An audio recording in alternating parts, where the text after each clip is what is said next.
ला ही योजना मंजूर झाली आणि अजून देखील 27 महिन्याची मुदत होती आणि 4 वर्ष झालं ही योजना पूर्ण करण्यात आलेली आहे। आम्हा सगळ्यांना एक मनामध्ये शंका आहे, या वर्षभरात म्हणावं तशा फार बैठका झालेल्या नाहीत असं लोकांचा आग्रह होता।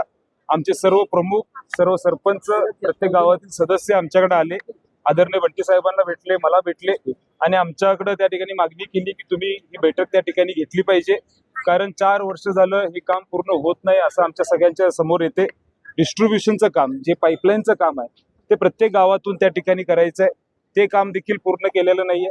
रस्ते उकरतात, लोकांना त्रास होतो, त्याचे देखील ते रिस्टोरेशन करत नाहीत आणि मग अशा अनेक अडचणी आहेत, हे आम्हा सगळ्यांच्या समोर आम्हाला या माध्यमातून दिसतात।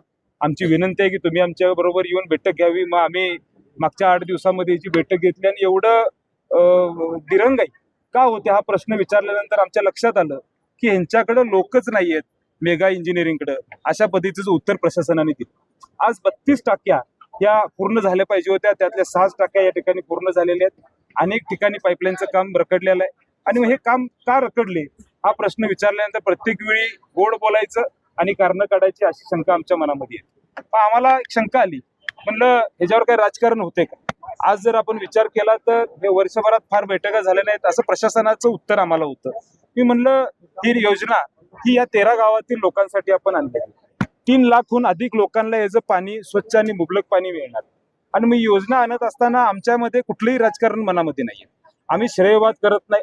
माझी अजून देखील या सरकारला विनंती आहे, नारळ तुम्ही फोडा काय हरकत नाही, पण किमान आमच्या लोकांना पाणी द्या। कुठलंही यामध्ये राजकारण न आणता लोकांना वेठीस धरू नका, हे आमचं त्या ठिकाणी मागणी आहे। म्हणून आम्ही सरकारला या ठिकाणी जाब विचारायला, प्रशासनाला जाब विचारायला आणि या मेगा इंजिनिअरिंगतील सगळ्या सहकाऱ्यांना जाब विचारायला इथं आलो। त्यांनी आम्हाला सांगितले 2027 जून पर्यंत हा प्रकल्प पूर्ण होईल। आम्हाला अजून देखील मनामध्ये शंका आहे, लेखी दिलेला आहे त्यांनी, पण मनामध्ये शंका आहे।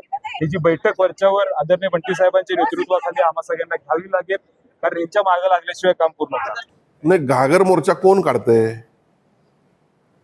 ते पूर्वी पालकमंत्री नव्हते का? पूर्वी मंत्री नव्हते का? आणि महापालिका असेल, जिल्हा परिषद असेल, पूर्वी कोणाच्या ताब्यात होती? म्हणजे ही जी काही नाटकं ते बंटी साहेब करतात त्यांनी आता थांबवावी। स्वतः सत्तेवर असताना तुम्ही काही केलं नाही, घागरीत काय ते तपासून घ्यायला पाहिजे। घागरीत मला त्या ठिकाणी हिरे, मानके, जवारे आपण मिळवलेले त्यात असतील असं मला वाटतंय। भरपूर मिळवलेलं आहे, मिळवायचं तेवढं त्यांना कळतं, त्यांनी कामं काहीच केलेली नाहीत। आणि त्यामुळं बघा अशा पद्धतीनं शक्तिपीठाला विरोध करणं, बाकीच्या काही गोष्टी म्हणजे निश्चितपणे जलजीवन मिशन जे काही आहे त्यामध्ये जर काही त्रुटी राहिल्या असतील, त्यामध्ये आम्ही काही करू शकतो तर निश्चित आम्हाला करावं लागेल, याविषयी मी आढावा घेईन।